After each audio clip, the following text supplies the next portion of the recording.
Hello students, today's topic is geometric mean. As you know, it is one of the measure of central tendency. Okay, so in this video I am going to explain you the mathematical formula of geometric mean, how to find geometric mean. Okay, so let's start with ungrouped data. Ungrouped data means when the frequency is not there. So let this observations are there, x1, x2, x3 up to xn. So there are n observation are there. So geometric mean is defined in this way. Geometric mean is equal to nth root of product of the n observation. Okay, we have to take the product of n observation, then we take the nth root. Now suppose if there are two observation only, x1 and x2, two observation are there.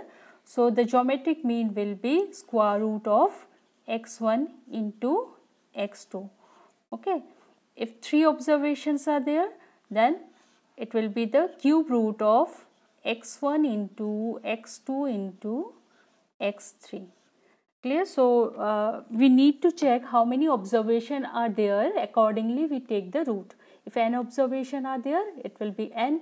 If two observation are there, then we take square root of the product of two items.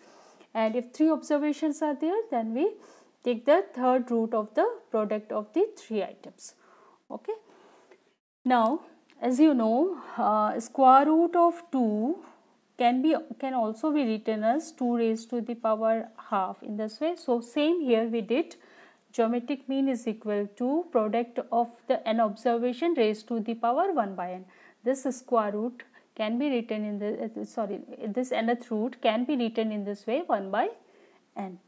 Now taking log on both sides. Why we are doing this?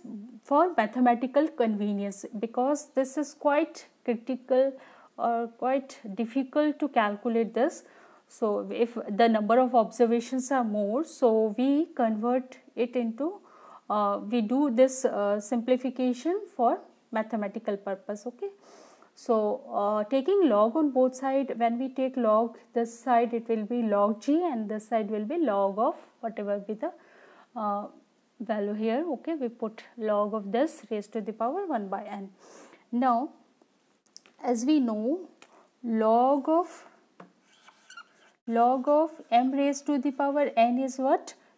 N log m. So accordingly we write here, this power will come here. So 1 by n log of this. Again log of product of the item will be equal to log of addition of log of individual item. So it will become log of x1 plus log of x2 plus log of x3 up to log of xn. Now here x are variable, x1, x2, x3, xn. So we can write xi, where I goes from 1 to n. Okay, so log of xi, where I goes from 1 to n. We sum up this series and written in the summation form, summation of log of xi. Now this is log of g is equal to this. Now we need to find geometric mean, so we take this side. So it will be anti-log of 1 by n summation of log of xi.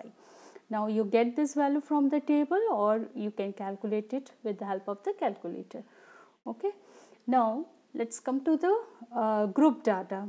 Group data means frequency is there. So let x1, x2 up to xn n observations are there with corresponding frequency f1, f2 up to fn. Then the geometric mean is defined in this way. Nth root, n means number of observations. So here we write, when frequency is there, we write number of observation in capital form. Capital N, it denotes by capital N. So nth root of the product of the item. Here we take the frequency as a power. Okay, because it means this item is repeated how many times? This time. So we take it as a power and then we product it. Okay, that means the product of the all the observation, but we have written in the frequency form, the power form. Okay, then this nth root can be written in this way, 1 by n. Okay, so product of this raised to the power of 1 by n. Then next step you do yourself, take the log on both sides and simplify as we simplify here. So in the same way you simplify it, you will get log of this plus log of this plus log of this, like that. Then again log of this will be f1 log of x1. So it will be, you will get in this form fi log of xi, okay, and 1 by n is there, that is the this power 1 by n. So this geometric mean will be equal to anti-log of this, okay. So here I have not done 2 or 3 steps, you do yourself, take in the same way as we did here, take log on both side. After this you take log on both side and then simplify it you will get this values, okay, anti-log of this. So this is the formula of geometric mean, okay. The simplified form is in the form of anti-log is this, or you can do directly in this way also, or you convert it and do in this way also, okay. Now what are the merits and demerits of geometric mean? Actually here it is based on all the observation. This is the advantage of geometric mean, is that it is based on all the observation, and second is it is not affected by extreme value compared to AM.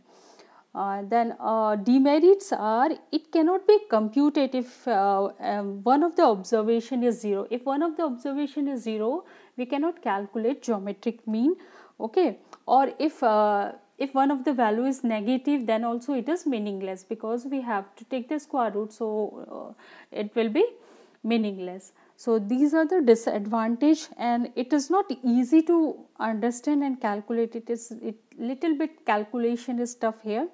So these are the disadvantage of this method, that if one of the observation is 0, sometimes we can get one observation 0. So if one of the observation is 0, we cannot find geometric mean, and also if one of the observation is negative, it cannot be calculated, or it is meaningless in that case. So these are the advantage and disadvantage, or merits and demerits of geometric mean. So hope you understand. Thank you.